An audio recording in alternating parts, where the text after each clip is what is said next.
Telangana cabinet విస్తరణ PCC chief నియామకం వాయిదా పడింది.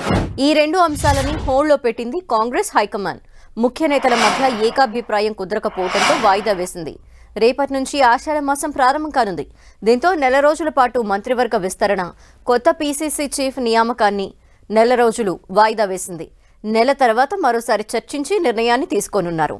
మంత్రివర్గ విస్తరణలో సామాజిక సమీకరణాలు కూడా కుదరలేదు. ఖాళీగా ఉన్న 6 బెర్తల కోసం మంత్రి పదవి రేసులో దాదాపు డజన్ మంది నేతలున్నారు. దీంతో ఎవరికివ్వాలన్న దానిపై నేతల మధ్య ఏకాభిప్రాయం కుదరలేదు. దీంతో కేబినెట్ విస్తరణని వాయిదా వేసింది హస్తం హైకమాండ్. కేబినెట్ విస్తరణ కొలకొచ్చిన తర్వాతే పీసీసీ చీఫ్ నియామక అంశాన్ని తేల్చనున్నారు. ఈసారి పీసీసీ అధ్యక్ష పదవిని బీసీ, ఎస్సీ, ఎస్టీల్లో ఒక్కరికిచ్చే అవకాశం ఉంది.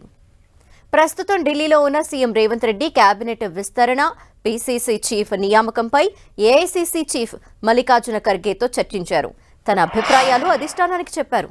అయితే అటు పీసీసీ నియామకాంశం, కేబినెట్ విస్తరణలోనూ ఏకాభిప్రాయం కుదరకపోవడంతో ఆ రెండు ప్రక్రియలు వాయిదా వేసింది హైకమాండ్.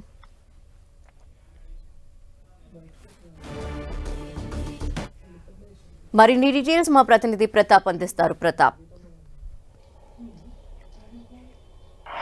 ధనలక్ష్మి, తెలంగాణ కేబినెట్ సంబంధించిన విస్తరణ కానీ అదేవిధంగా పీసీసీ అంశం ఈ రెండు కూడా కాంగ్రెస్ పార్టీ అధిష్టానం హోల్డ్లో పెట్టిందని చెప్పుకోవచ్చు. ముఖ్యంగా వీటిని భర్తీ చేయాలని చెప్పేసి గత 2 పర్యాయాలు కూడా సీఎం రేవంత్ రెడ్డి హస్తిన బాట కూడా పట్టారు. ముఖ్యంగా పార్టీ ముఖ్య నేతలతో కూడా ఇదే అంశానికి సంబంధించి కూడా చర్చలు జరిగినప్పటికీ కూడా ముఖ్య నేతల మధ్య సయోధ్య కుదరలేదు. ఏకాభిప్రాయం రాకపోవడంతో ప్రస్తుతానికి దాన్ని హోల్డ్లో పెట్టాలని కూడా భావించారు. వాస్తవం చూసినట్లయితే తెలంగాణ కేబినెట్లో చూసినట్లయితే సీఎంతో పాటు 11 మంది మంత్రులు ఉన్నారు. మొత్తం 12 మంది కేబినెట్ ఉంది. ఇంకా 6 మందికి అవకాశాలు ఉన్నాయి కాబట్టి ఈ 6 బెర్తులను ఫుల్ఫిల్ చేయాలని చెప్పేసి భావించింది. పార్లమెంట్ ఎన్నికలు కూడా ముగిసిన నేపథ్యంలో పూర్తి స్థాయిలో పరిపాలనపైన దృష్టి పెట్టాలని చెప్పేసి సీఎం రేవంత్ రెడ్డి దృష్టి పెట్టారు. అయితే అందులో భాగంగానే కేబినెట్ ఫుల్ఫిల్ చేసిన తర్వాత పూర్తి స్థాయిలో ఈ 4 ఏళ్ల పరిపాలనపైన పూర్తి దృష్టి పెట్టాలని చెప్పేసి భావించారు. కానీ ఈ కేబినెట్ విస్తరణకు సంబంధించి చూసినట్లయితే 6 స్థానాలకు గాను దాదాపు డజన్ మంది నేతలంతా కూడా పోటీ పడుతున్న పరిస్థితి. ముఖ్యంగా ఆయా జిల్లాలకు సంబంధించి, ఉమ్మడి జిల్లాలకు సంబంధించి ప్రాతినిధ్యం లేని నేతలతో పాటు మిగతా సామాజిక సమీకరణాలకు సంబంధించిన నేతలంతా కూడా పోటీ పడుతున్న పరిస్థితి ఉంది. కాబట్టి ఈ దృష్టిలో పెట్టుకుని దీనికి సంబంధించి కూడా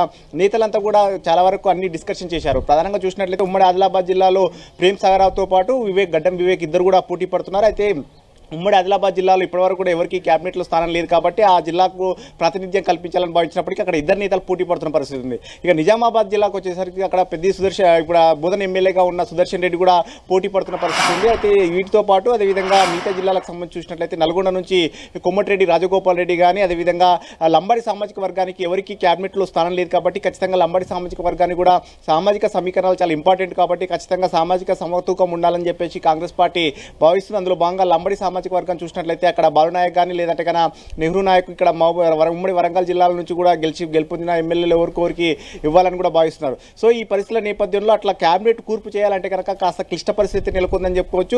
నల్గొండ జిల్లాకు సంబంధించి కూడా అక్కడ బాలునాయక్ ఇవ్వాలన్నా, ఇక్కడ రాజగోపాల్ రెడ్డికి ఇవ్వాలన్నా, ఇప్పటికే ఇద్దరికి మంత్రులుగా ఉన్నారు, ఉత్తమ్ కుమార్ రెడ్డి ఉన్నారు, కొమ్మటిరెడ్డి వెంకటరెడ్డి ఉన్నారు కాబట్టి మళ్ళీ ఇద్దరికి ఇవ్వాలంటే కనుక క్యాబినెట్ ఎక్స్పెన్షన్ అనేది కాస్త ఇబ్బందికరంగా మారింది. మరోవైపు ఇప్పటికే ముదిరాజ్ సామాజిక వర్గం నుంచి కూడా ఒకరికి క్యాబినెట్లో స్థానం కల్పిస్తామని ఇప్పటికే చెప్పారు కాబట్టి ముదిరాజ్ సామాజిక వర్గం నుంచి ఎవరికి అవకాశం కలుగుతుంది అనేది కూడా కాస్త సస్పెన్స్గా ఉందని చెప్పుకోవచ్చు. ఇప్పటివరకు రేస్లో మక్తల్ ఎమ్మెల్యేగా ఉన్న వాకిట శ్రీహరి ముదిరాజు ఒక్కరే ఉన్నారు కాబట్టి అతనికి దాదాపు దక్కుతాని కూడా ఒకవైపు చర్చ జరుగుతుంది. మరోవైపు ఉమ్మడి మెదక్ జిల్లాకు సంబంధించిన నీలం మధు కూడా పేరు తెరపైకి వస్తున్న పరిస్థితి ఉంది. సో ఈ పరిస్థితుల నేపథ్యంలో ముఖ్య నేతల మధ్య కూడా ఒక చర్చ ఏకాభిప్రాయాన్ని కూడా రాలేదని కూడా చెప్తున్నారు. మరోవైపు రంగారెడ్డి జిల్లాకు సంబంధించి కూడా అదేవిధంగా మల్రెడ్డి రంగారెడ్డి కానీ అదేవిధంగా రామ్మోహన్ రెడ్డి ఇద్దరు కూడా పోటీ పడుతున్న పరిస్థితి ఉంది. హైదరాబాద్ గ్రేటర్ పరిస్థితి చూసినట్లయితే దానం నాగేందర్కి ఇవ్వాలని కూడా ఒక ఆలోచన చేస్తున్నారు. కానీ వేరే పార్టీ నుంచి గెలుపొందిన వారికి ఎట్లా ఇవ్వాలని చెప్పేసి సీనియర్లు కాస్త అభ్యంతరం వ్యక్తం చేస్తున్న పరిస్థితి ఉంది. కాబట్టి దీనికి సంబంధించి కూడా కాస్త తర్వాత మళ్ళీ 1 మంత్ తర్వాత మరోసారి డిస్కషన్ చేసి ముందుకెళ్లాలని చూస్తున్నారు. ఈ క్యాబినెట్ విస్తరణ చేసిన తర్వాతనే పీసీసీ అంశం కులికి వచ్చే అవకాశం ఉన్నట్టు కూడా పార్టీ వర్గాలు చెప్తున్నాయి. ఎందుకంటే ఈ క్యాబినెట్లో ఎవరికి చోటు దక్కకపోతే కనుక పీసీసీలో కూడా వారికి ఇవ్వాలని కూడా భావిస్తున్నారు కాబట్టి అందుకోసమని ఈ 2 అంశాలను కలిపి ఒకేసారి నెక్స్ట్ మంత్ కూడా చేయాలని కూడా ఆలోచనలో కాంగ్రెస్ పార్టీ అధిష్టానం ఉందని చెప్పొచ్చు. Dhanalakshmi, thank you Pratap.